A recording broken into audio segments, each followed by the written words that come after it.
어이, 거기 추저 세팅 좀 하고 가. 여자가 해야 밥맛이 더 나지.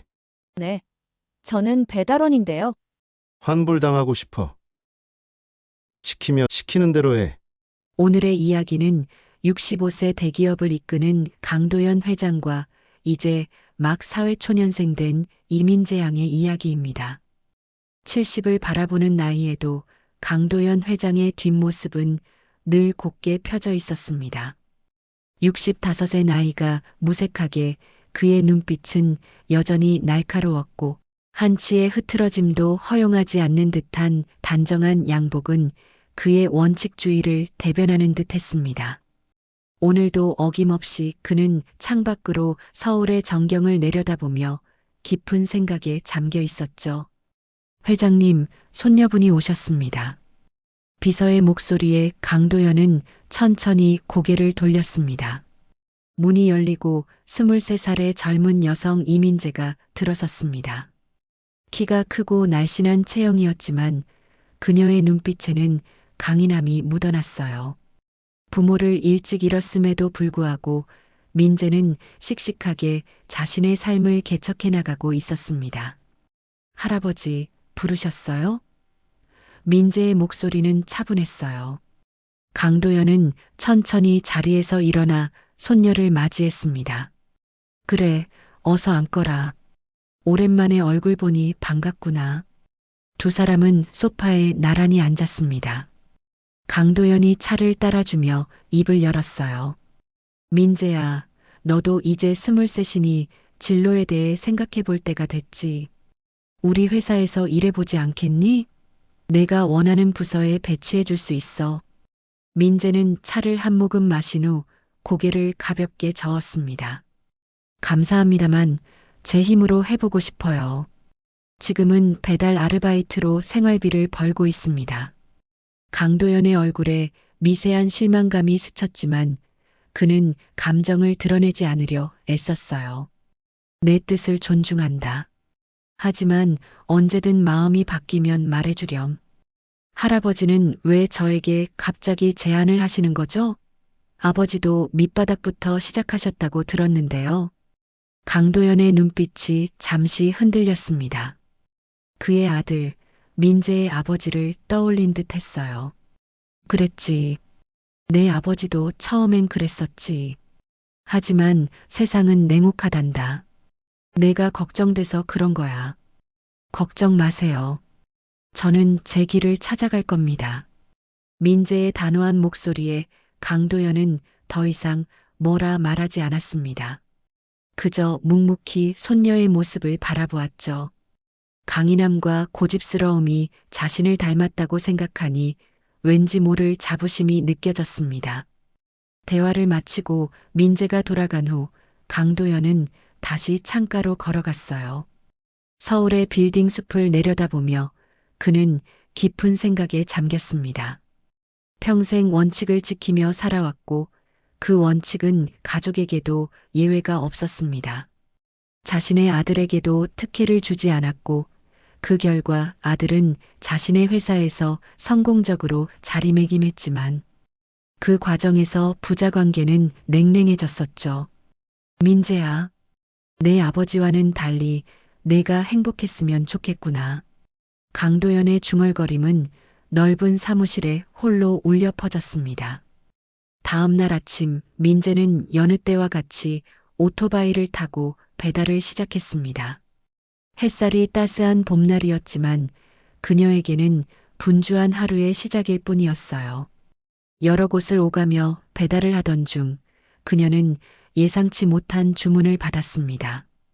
바로 강도연 회장이 이끄는 대기업 본사로 향하는 배달이었죠.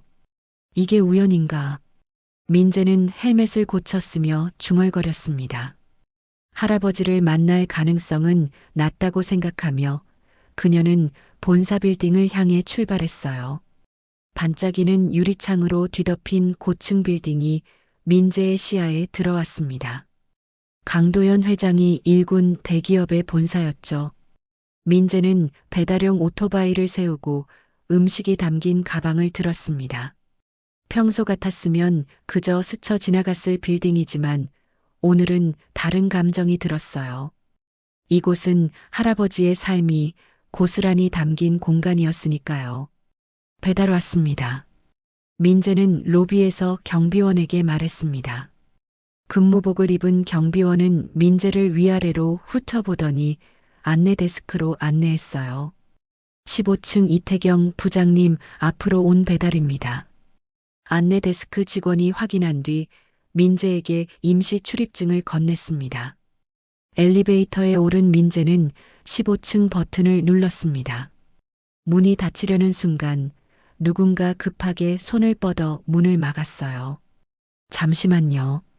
민재가 고개를 들어보니 흰 머리가 섞인 노신사가 엘리베이터에 탑승했습니다. 그는 다름 아닌 강도연 회장이었죠. 민재는 순간 숨을 멈췄습니다. 할아버지를 마주칠 확률이 이렇게 높을 줄이야. 하지만 강도연은 민재를 알아보지 못한 듯 했어요. 아니, 어쩌면 알아봤지만 모르는 척하는 것인지도 모릅니다. 강도연은 30층 버튼을 누르고 묵묵히 서 있었습니다. 그의 시선이 민재의 배달 가방에 잠시 머물렀다가 다시 앞을 향했어요. 정막이 흐르는 공간에서 민재는 불편함을 느꼈습니다. 무언가 말을 해야 할 것 같았지만 배달원으로서 만난 이 상황에서 할아버지라고 부르는 것도 이상했죠. 요즘 젊은이들이 참 부지런하구나. 갑작스런 강도연의 말에 민재는 살짝 놀랐습니다. 아, 네, 열심히 살아야죠. 배달 일은 힘들지 않나? 괜찮습니다. 제 선택이니까요. 강도연은 미소를 지었습니다. 그 미소가 따뜻하게 느껴졌어요. 자신의 선택에 책임을 지는 모습이 보기 좋구나. 15층에 도착하자 엘리베이터가 멈췄습니다. 민재는 가볍게 고개를 숙이고 엘리베이터에서 나왔습니다. 문이 닫히기 직전 강도연의 시선과 마주쳤어요. 그 순간 민재는 할아버지가 자신을 알아봤다는 것을 직감했습니다. 민재는 안내를 받아 회의실로 향했습니다.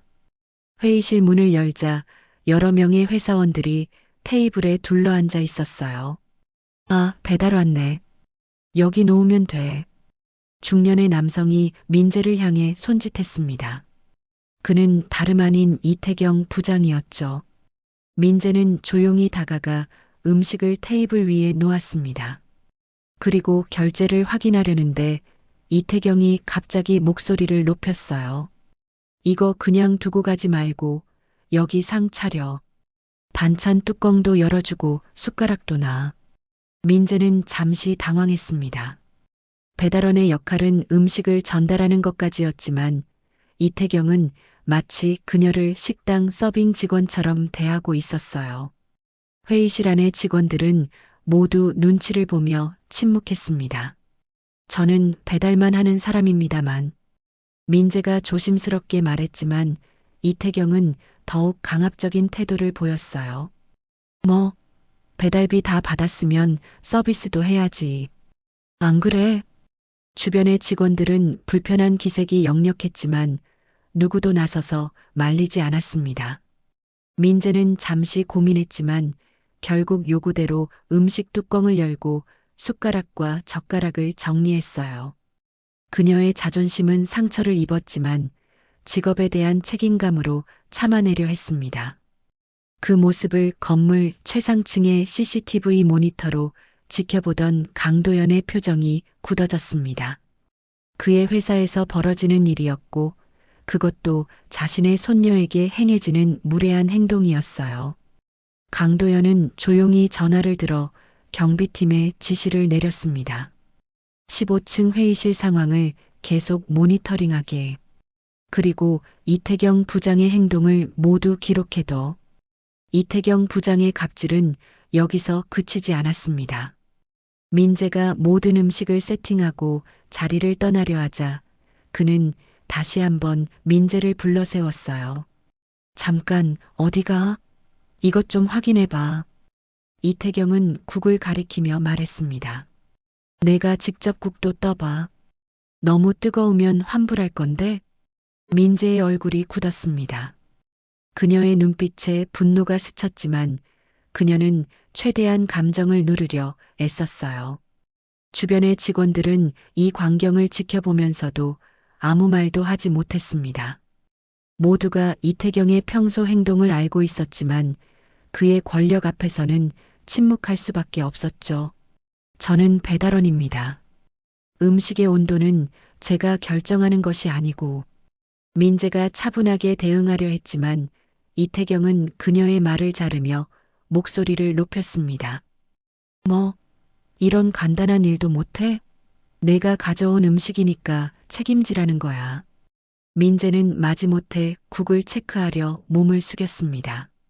그 순간 이태경이 음식 봉지를 건네며 일부러 민재의 손을 잡았어요. 민재는 순간 몸이 굳었고 당황한 눈빛으로 이태경을 바라보았습니다. 이태경은 아무렇지 않은 표정으로 자리에 앉아 있었지만 그의 손은 필요 이상으로 오래 민재의 손에 머물렀어요. 이건 민재가 말을 하려는 순간 이태경이 손을 떼며 아무 일도 없었다는 듯 행동했습니다. 회의실의 공기가 더욱 무거워졌습니다. 민재는 잠시 머뭇거리다가 결국 국자를 들어 국을 떠보았어요. 그녀의 손이 살짝 떨렸습니다. 자존심은 상처받았지만 지금 상황에서 더 이상의 충돌은 피하고 싶었습니다. 적당한 온도입니다. 민재는 가라앉은 목소리로 말했어요. 맛은 어때? 이태경은 계속해서 민재를 시험하듯 물었습니다. 민재는 국물을 맛보지 않았습니다. 죄송합니다만 제가 맛을 평가할 위치는 아닙니다. 이태경의 눈이 가늘어졌어요. 뭐야, 서비스 정신도 없어? 이런 배달원은 처음 봤네. 그는 음식을 이리저리 살펴보더니 트집을 잡기 시작했습니다. 이게 내가 주문한 거 맞아? 이 반찬 양이 너무 적은 것 같은데? 배달료를 좀 깎아야겠어. 민재의 눈에서 당혹감이 번졌습니다. 배달료는 이미 정해진 금액이고 음식의 양은 그녀가 결정하는 것이 아니었어요. 하지만 이태경은 마치 민재가 모든 것에 책임이 있는 것처럼 몰아붙였습니다. 회의실 안의 직원들은 불편한 기색이 역력했습니다. 특히 한 여직원은 민재에게 미안한 표정을 지었지만 이태경의 눈치를 보며 아무 말도 하지 못했어요. 이런 상황이 처음이 아니었습니다. 이태경은 평소에도 자신의 높은 직급을 이용해 아랫사람들을 함부로 대하곤 했습니다. 그리고 이 음식 담긴 용기가 마음에 안 드네. 다음번에는 좀 더 고급스러운 걸로 가져오라고. 민재는 이제 참기 힘들다는 듯 숨을 깊게 들이마셨어요. 그녀의 손등 위로 핏줄이 도드라졌습니다. 하지만 그녀는 여전히 자제력을 잃지 않으려 노력했습니다. 그건 제가 결정할 수 있는 부분이 아닙니다. 음식점에서 사용하는 용기입니다. 이태경은 비웃듯 웃음을 지었어요. 그래. 그럼 다음부턴 내가 직접 골라서 담아오던가. 회의실의 분위기는 점점 더 무거워졌습니다. 직원들은 각자의 업무에 집중하는 척하며 이 상황에서 벗어나고 싶어 했어요. 누구도 이태경에게 대들 용기가 없었습니다. 그의 권력은 회사 내에서 절대적이었으니까요. 민재가 이제 정말로 자리를 떠나려 하자 이태경이 마지막으로 한마디를 던졌습니다. 잠깐, 내가 여기 있는 그릇까지 치워라. 이 말에 민재는 잠시 멈춰섰습니다. 그녀의 눈에서 깊은 고민이 읽혔어요. 자존심을 지킬 것인가 아니면 이 상황을 빨리 끝내고 떠날 것인가. 민재는 잠시 생각하더니 결국 묵묵히 그릇을 정리하기 시작했습니다. 그 모습을 CCTV로 지켜보던 강도연의 얼굴이 분노로 물들었습니다.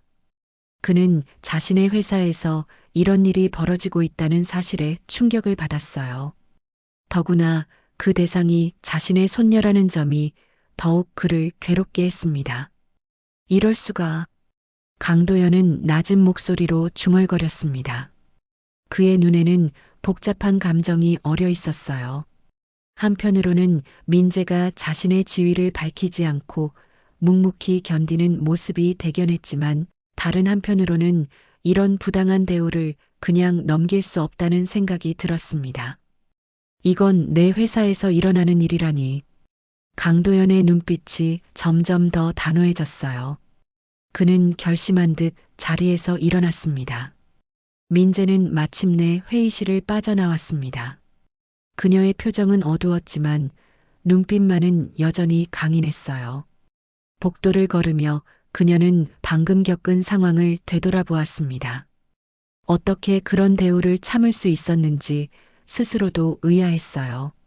평소에 민재라면 분명 자신의 의견을 당당하게 말했을 텐데 오늘은 왜 그렇게 쉽게 물러섰던 걸까요? 내가 너무 약해진 건가? 민재는 중얼거리며 엘리베이터 버튼을 눌렀습니다. 엘리베이터가 도착하고 문이 열렸을 때 민재는 그 안에 서 있는 사람을 보고 순간 굳어버렸어요. 강도연 회장이 홀로 엘리베이터 안에 서 있었습니다. 두 사람의 시선이 마주쳤습니다. 민재는 잠시 망설이다가 결국 엘리베이터에 탑승했어요. 문이 닫히고 둘만 남겨진 좁은 공간에서 묘한 긴장감이 흘렀습니다. 강도연은 손녀의 얼굴을 주의 깊게 살폈습니다. 그의 눈에는 방금 전 회의실에서 벌어진 일에 대한 미안함과 걱정이 어려 있었어요. 힘들면 언제든지 말하거라. 강도연의 갑작스러운 말에 민재는 놀란 표정을 지었지만 곧 평정을 되찾았습니다. 괜찮습니다. 그러나 민재의 손은 미세하게 떨리고 있었어요. 강도연은 그 모습을 놓치지 않았습니다. 그의 시선이 민재의 손에 들린 배달 영수증으로 향했습니다. 영수증에는 배달 앱 이름과 함께 민재의 이름이 명확하게 표시되어 있었어요. 이민재. 강도연의 눈빛이 순간 싸늘해졌습니다.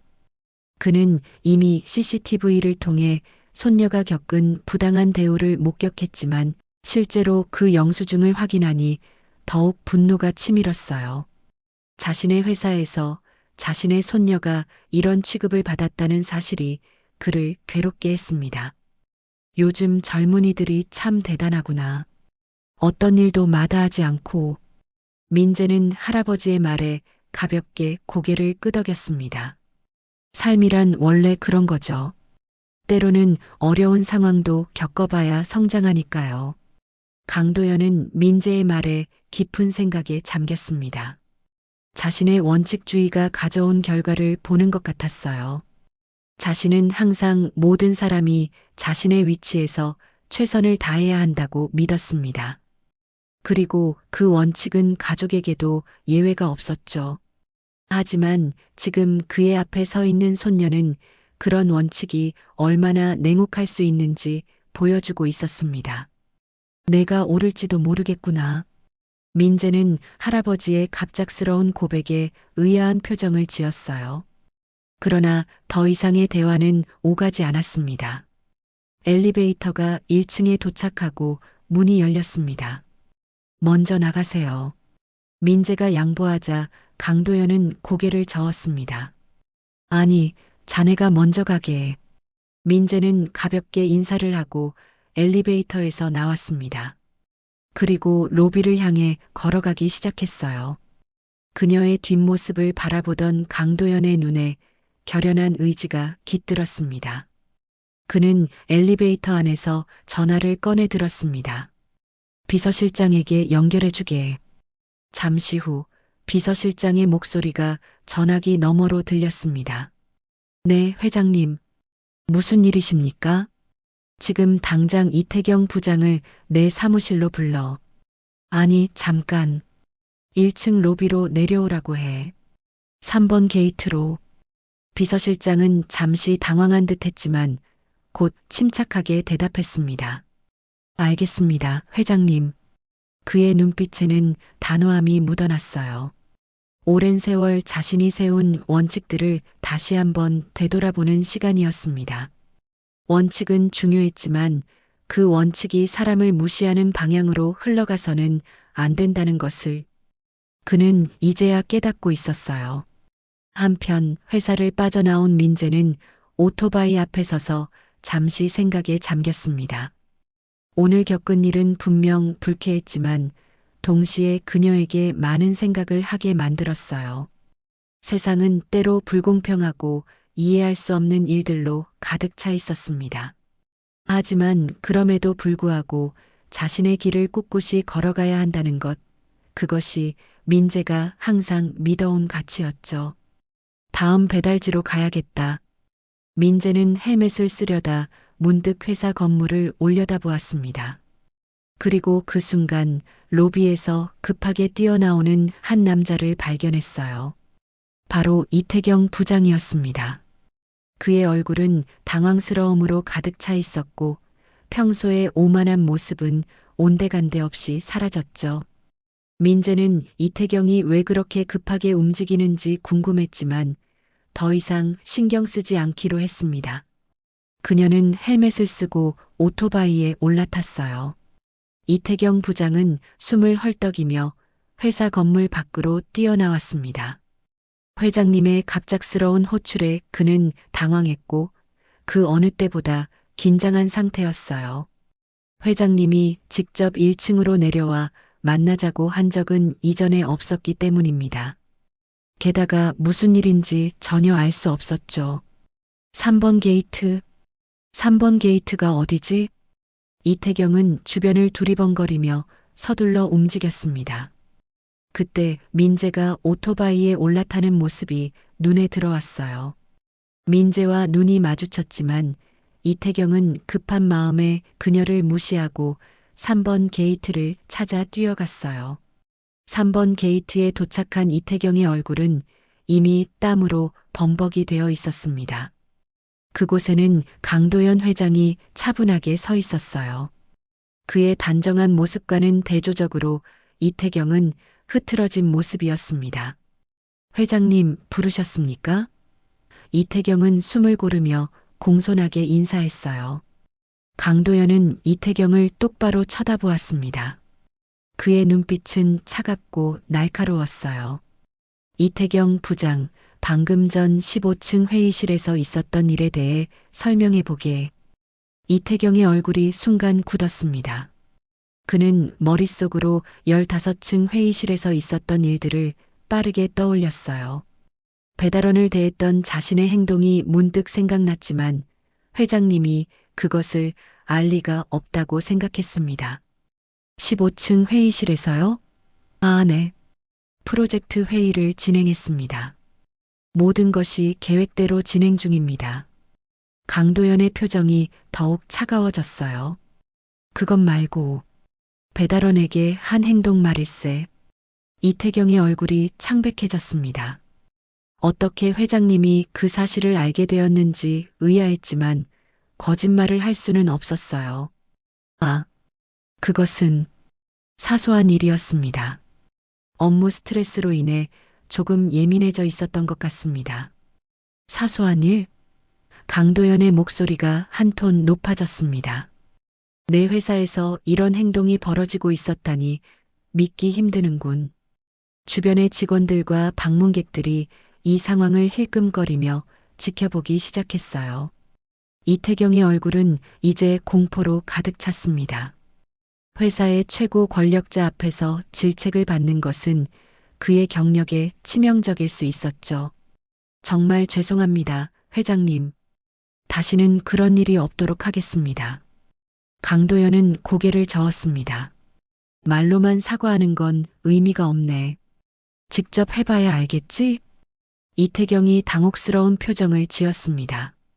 죄송합니다만 무슨 말씀이신지. 내 회사에서 이런 짓을 하다니. 직접 해봐야 알겠지? 강도연이 단호하게 말했어요.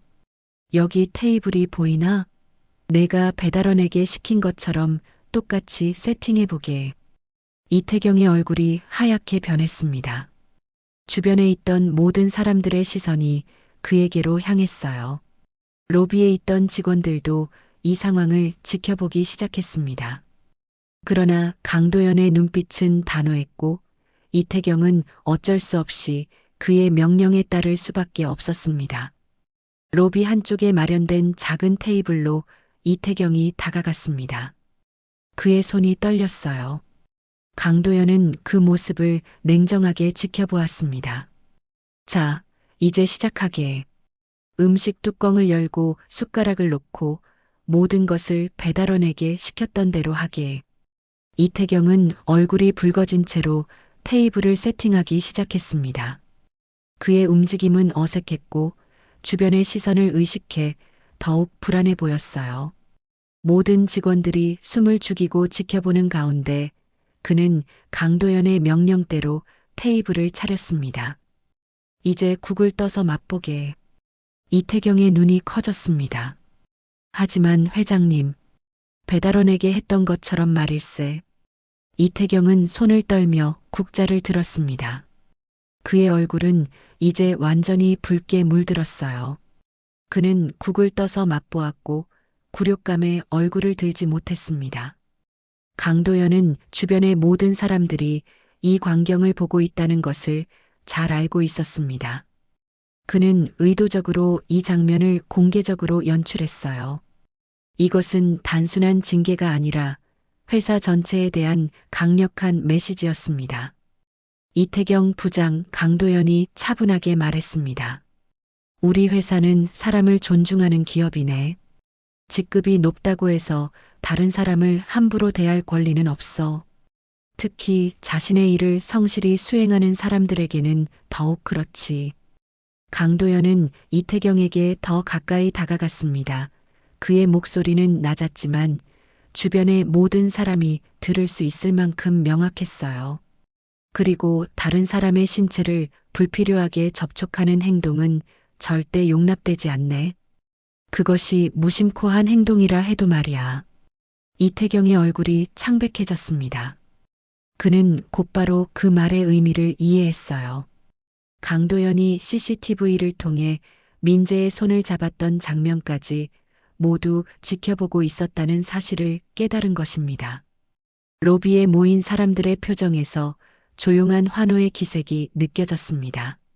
많은 직원들이 이태경의 평소 행동에 불만을 가지고 있었지만 감히 말할 수 없었던 것이었죠. 그러나 지금 회장님이 직접 나서서 이런 행동을 바로잡는 모습은 그들에게 큰 위안과 희망을 주었어요. 회장님, 정말 죄송합니다. 다시는 이런 일이 없도록 하겠습니다. 이태경은 고개를 푹 숙인 채 사과했습니다. 강도연은 이태경의 사과에도 표정을 풀지 않았습니다. 그의 눈빛은 여전히 단호했고 목소리에는 무게가 실려 있었어요. 이 사건에 대한 서면 보고서를 직접 작성하게. 앞으로 우리 회사에서 갑질은 용납되지 않아. 이태경은 고개를 숙인 채 조용히 대답했습니다. 네, 회장님. 반드시 책임지겠습니다. 강도연은 주변을 둘러보았습니다. 로비에 모인 사람들은 모두 그의 말에 귀를 기울이고 있었어요. 그는 이 기회를 놓치지 않고 중요한 선언을 이어갔습니다. 그리고 우리 회사 앞에는 배달원 전용 주차 공간을 만들 거다. 배달원을 함부로 대하는 직원이 있다면 즉시 보고하도록 하게. 로비에 있던 직원들 사이에서 작은 술렁임이 일었습니다. 그들의 눈빛에는 놀라움과 존경이 교차했어요.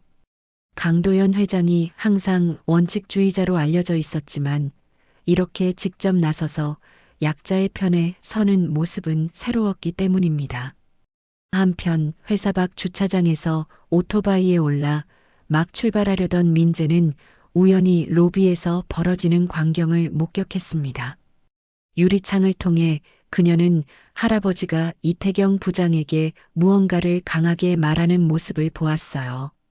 민재는 오토바이에서 내려 다시 로비 쪽으로 걸어갔습니다. 강도연은 이태경에게 마지막 당부를 하고 있었어요. 모든 직원들이 서로 존중하는 문화를 만드는 것이 우리 회사의 새로운 원칙이 될 것이네. 이해했나? 네, 회장님. 깊이 명심하겠습니다. 이태경은 고개를 숙인 채 대답했습니다. 그때 로비 입구에서 민재가 들어오는 것을 강도연이 발견했습니다. 두 사람의 시선이 마주쳤어요. 강도연의 눈빛이 순간 부드러워졌습니다.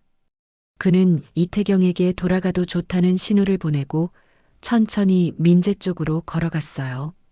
주변 사람들은 여전히 상황을 지켜보고 있었지만 강도현과 민재 사이에는 마치 투명한 벽이 생긴 것처럼 느껴졌습니다. 두 사람만의 공간이 형성된 듯 했어요. 아직 가지 않았군. 강도현이 조용히 말했습니다. 민재는 잠시 망설이다가 대답했어요. 무슨 일이 있었던 건가요? 우리 회사에서 그런 일이 있어서는 안 되지. 이제 바뀔 거야. 민재는 할아버지의 눈빛에서 진정성을 느꼈습니다. 지금까지 강도현은 항상 원칙을 중시했고 그 원칙은 때로 차갑게 느껴지기도 했어요. 하지만 지금 그녀의 앞에 선 할아버지는 달랐습니다. 그의 눈빛에는 따뜻함과 배려가 담겨 있었습니다. 할아버지. 민재가 작은 목소리로 부르자 강도연의 눈이 살짝 커졌습니다. 주변의 직원들은 할아버지라는 단어에 놀란 눈빛을 보냈어요. 강도연 회장의 손녀가 평범한 배달원으로 일하고 있었다는 사실에 모두가 충격을 받은 듯 했습니다. 강도연은 잠시 주변을 둘러본 후 민재에게 손짓했어요. 내 사무실로 올라가자. 두 사람은 함께 엘리베이터로 향했습니다. 엘리베이터 안에서 그들은 침묵을 지켰지만 그 침묵은 어색하지 않았어요. 서로의 존재만으로도 충분한 대화가 오가는 듯 했습니다. 강도연의 사무실에 도착하자 그는 민재에게 소파를 권했습니다. 앉으렴. 창밖으로 보이는 서울의 전경이 눈부셨습니다. 밑바닥부터 시작하고 싶다면 내 회사에서 시작해라. 민재의 눈이 커졌습니다. 네. 내가 원하는 대로 특별 대우는 없어. 절대 직급을 편하게 올려주진 않을 거다. 하지만 내가 경험하고 싶은 진짜 사회, 그리고 그 속에서 배울 수 있는 가치를 이곳에서 찾을 수 있을 거야. 민재는 할아버지의 제안에 깊은 생각에 잠겼습니다. 그동안 그녀는 자신의 힘으로 세상을 경험하고 싶었어요. 할아버지의 그늘 아래가 아닌 자신만의 길을 개척하고 싶었습니다. 하지만 오늘 본 할아버지의 모습은 그녀에게 새로운 시각을 제공했어요. 강도연은 단순히 권위적인 경영자가 아니라 진정한 리더십을 갖춘 인물이었습니다. 정말 밑바닥부터 시작하는 건가요? 민재가 조심스럽게 물었습니다. 강도연은 고개를 끄덕였어요. 인턴부터 시작하게 될 거야. 다른 직원들과 똑같은 대우를 받게 될 테고, 때로는 더 어려운 과제가 주어질 수도 있어. 하지만 그것이 진짜 성장이지. 민재는 잠시 생각에 잠겼습니다. 그녀의 눈빛에서 결심이 엿보였어요. 네, 할아버지. 강도연의 얼굴에 미소가 번졌습니다. 그것은 진심 어린 미소였고 오랜 시간 동안 보여주지 않았던 감정이었어요. 그는 책상 위에 있는 전화기를 들어 비서를 불렀습니다. 인사팀장을 불러주게. 잠시 후 인사팀장이 문을 열고 들어왔습니다. 그의 표정에는 약간의 긴장감이 있었어요. 부르셨습니까, 회장님? 이 젊은이는 내 손녀 이민재네. 내일부터 인턴으로 일할 예정이야. 다른 인턴들과 똑같은 프로세스로 진행하게. 인사팀장의 얼굴에 놀라움이 스쳤지만 그는 곧 전문가다운 표정을 되찾았습니다. 알겠습니다, 회장님. 바로 준비하겠습니다. 인사팀장이 나간 후 강도현과 민재는 다시 단둘이 남겨졌습니다. 그들의 눈빛에는 이제 새로운 시작에 대한 기대감이 담겨 있었어요. 다음 날 아침 민재는 평소보다 일찍 일어났습니다. 배달 아르바이트 대신 회사 인턴으로 첫 출근하는 날이었어요. 그녀는 오랜만에 정장을 꺼내 입고 거울 앞에 섰습니다.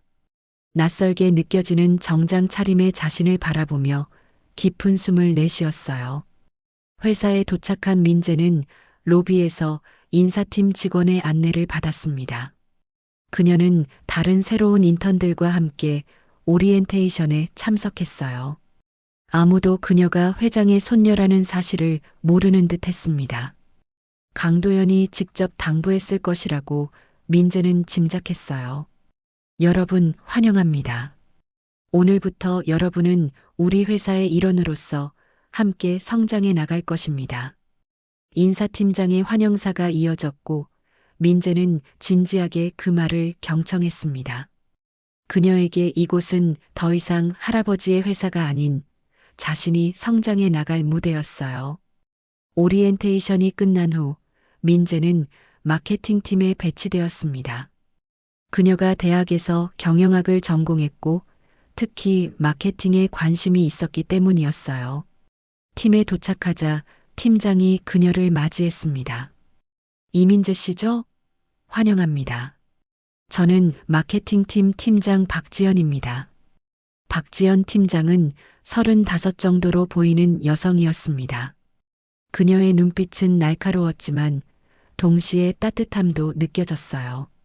오늘은 이 자료들을 검토하고 내일부터 실제 프로젝트에 참여하게 될 거예요. 민재는 하루 종일 자료를 검토하며 회사의 마케팅 전략과 현재 진행 중인 프로젝트에 대해 공부했습니다. 생각보다 업무량이 많았고 이해해야 할 내용도 복잡했어요. 그러나 그녀는 포기하지 않고 끝까지 자료를 분석했습니다. 아직도 일하고 있네요? 민재가 고개를 들자 박지연 팀장이 서 있었습니다. 그녀의 표정에는 약간의 놀라움이 묻어 있었어요. 네, 내일 프로젝트에 참여하기 전에 최대한 이해하고 싶어서요. 박지연의 입가에 미소가 번졌습니다. 열정이 대단하네요. 하지만 무리하지는 마세요. 일은 내일도 있으니까요. 민재는 고개를 끄덕였습니다. 그제서야 시계를 보니 이미 저녁 8시가 넘어 있었어요. 그녀는 자료를 정리하고 퇴근 준비를 했습니다. 사무실을 나서는 길에 민재는 맨 꼭대기층 강도연 회장의 사무실을 올려다보았습니다. 불이 켜져 있었어요. 할아버지도 아직 일하고 있는 모양이었습니다. 민재는 잠시 망설이다가 엘리베이터 버튼을 눌렀습니다. 30층에 도착한 민재는 비서에게 허락을 구하고 강도연의 사무실로 향했습니다. 문을 두드리자 안에서 차분한 목소리가 들렸어요. 들어오게. 민재가 문을 열고 들어서자 강도연은 창가에 서서 밖을 바라보고 있었습니다. 그는 민재를 보고 약간 놀란 듯 했지만 이내 미소를 지었어요. 첫날은 어땠나? 민재는 소파에 앉으며 대답했습니다. 생각보다 배울 게 많았습니다. 하지만 흥미로웠어요. 강도연은 소파 맞은편에 앉았습니다. 그의 눈빛에는 자부심이 어려 있었어요. 배움에는 끝이 없지. 내가 이 나이가 되어서도 매일 새로운 것을 배우고 있으니 말이야. 할아버지, 어제는 정말 감사했습니다. 민재가 진심을 담아 말했어요. 저를 위해 그렇게 나서주시다니. 강도연은 손을 들어 민재의 말을 막았습니다. 그건 너를 위해서가 아니라 우리 회사의 원칙을 바로 세우기 위해서였어. 물론 내가 내 손녀라는 점이 영향이 없었다고는 말할 수 없겠지만 민재는 할아버지의 솔직한 대답에 미소 지었습니다. 강도연은 항상 정직했고 그 점이 존경스러웠어요. 그럼 앞으로 제가 어떻게 일해야 할지 조언해 주실 수 있을까요? 강도연은 잠시 생각에 잠겼습니다. 그리고 진중한 목소리로 말했어요. 항상 원칙을 지키되 그 원칙이 사람을 존중하는 방향으로 나아가야 한다는 것을 잊지 말거라. 내가 평생 돈을 쫓아왔지만 결국 가장 중요한 것은 사람이라는 것을 이제야 깨달았다. 민재는 할아버지의 말에 깊은 감명을 받았습니다. 할아버지, 왜 갑자기 이런 변화가 생기신 거죠? 강도연의 눈빛이 잠시 흔들렸습니다.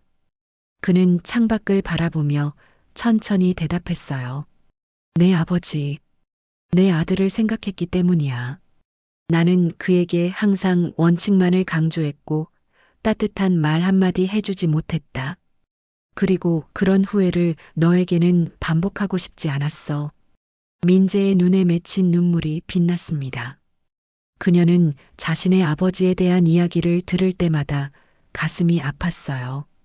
어릴 때 사고로 잃은 부모님, 특히 아버지에 대한 기억은 흐릿했지만 항상 그리움으로 남아 있었습니다. 시간은 빠르게 흘러갔습니다. 어느덧 민재가 회사에 인턴으로 입사한 지 3년이 지났어요. 그녀는 이제 마케팅팀의 중요한 프로젝트를 이끄는 핵심 인재로 성장했습니다. 그녀가 인턴에서 정직원이 되고 이제는 팀의 리더로 자리매김하기까지의 과정은 결코 쉽지 않았어요. 특별한 대우 없이 오직 자신의 능력과 노력으로 인정받은 결과였습니다. 오늘은 회사의 중요한 마케팅 프로젝트 발표일이었습니다. 민재는 긴장된 모습으로 회의실에 들어섰어요. 임원들이 모두 모인 자리에서 그녀는 자신감 있게 프레젠테이션을 시작했습니다. 오늘 제가 발표할 프로젝트는 우리 회사의 새로운 방향성을 제시할 것입니다. 단순히 이윤만을 추구하는 것이 아니라 사회적 가치를 함께 창출하는 마케팅 전략입니다. 발표가 진행되는 동안 강도연은 회의실 맨 뒷자리에 조용히 앉아 손녀의 모습을 지켜보았습니다. 그의 눈빛에는 깊은 자부심이 묻어났어요. 민재가 자신의 이름을 내세우지 않고도 능력으로 인정받는 모습에 감동했습니다. 발표가 끝나고 회의실이 박수 소리로 가득 찼을 때 민재의 눈은 할아버지를 찾았습니다. 두 사람의 시선이 마주쳤고 강도연은 작게 고개를 끄덕이며 미소를 지었어요. 그 작은 제스처 속에는 말로 표현할 수 없는 깊은 인정과 사랑이 담겨 있었습니다. 하지만 기쁨도 잠시, 며칠 후 강도연의 건강이 급격히 악화되었습니다. 오랜 세월 회사를 위해 쏟아부은 열정이 그의 몸을 지치게 했던 겁니다.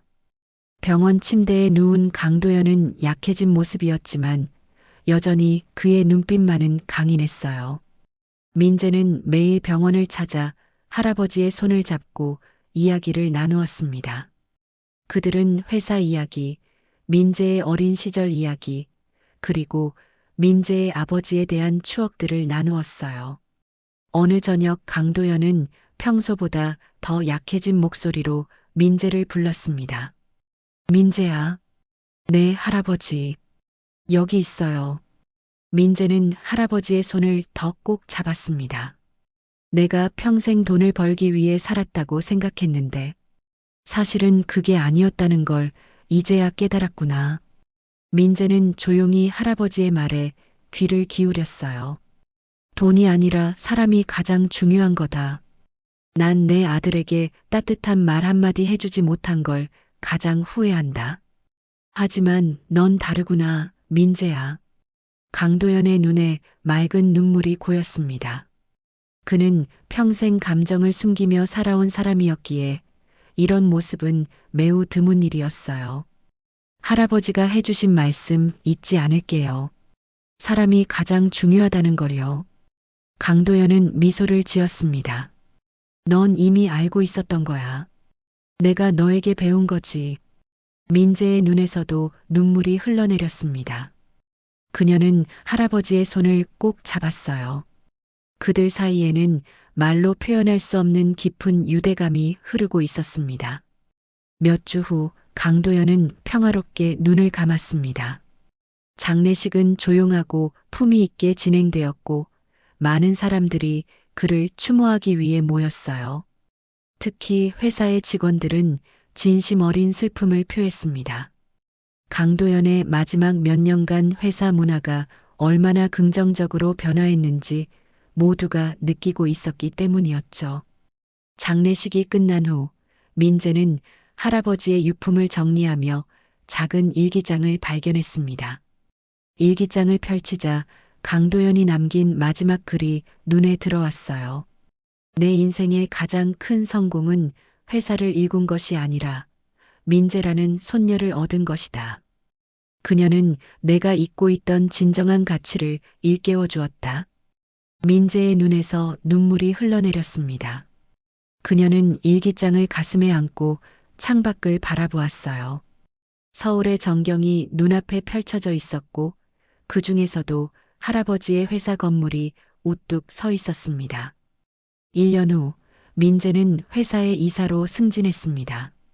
그녀는 할아버지의 가르침을 기억하며 항상 사람을 먼저 생각하는 리더십을 발휘했어요. 회사는 더욱 성장했고 직원들의 만족도도 높아졌습니다. 어느 날 민재는 회사 로비에서 한 배달원이 직원에게 무례하게 대우받는 모습을 목격했습니다. 그녀는 즉시 다가가 상황을 바로잡았어요. 우리 회사는 모든 사람을 존중합니다. 배달원분들께도 감사한 마음을 표현해 주세요. 그 모습을 지켜보던 한 오래된 직원이 미소를 지었습니다. 정말 강도연 회장님을 닮으셨네요. 민재는 그 말에 깊은 감동을 느꼈습니다.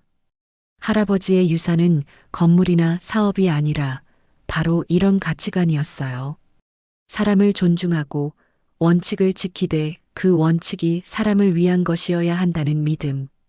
그날 저녁 민재는 할아버지의 사진이 걸려있는 자신의 사무실에서 창밖을 바라보았습니다.